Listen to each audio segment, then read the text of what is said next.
Matej Tonin kot minister za obrambo je v ponedeljek sicer v svojem odzivu dejal, da pozdravlja našo pobudo in da se veseli javne razprave, ampak kmalu potem po teh ponesrečenih poskusih čustvene manipulacije z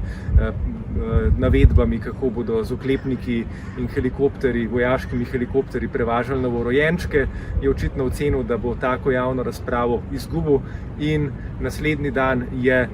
poslanska skupina NSi, v bistvu sama, celo brez podpisov ostalih koalicijskih strank, v državni zbor vložila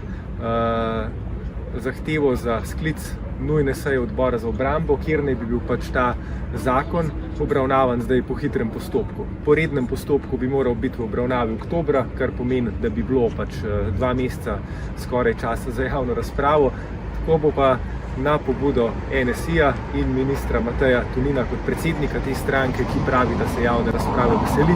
zakon obravnavan že naslednji četrtek. Se pravi, Matej Tonin nam za javno razpravo daje točno 3 dni.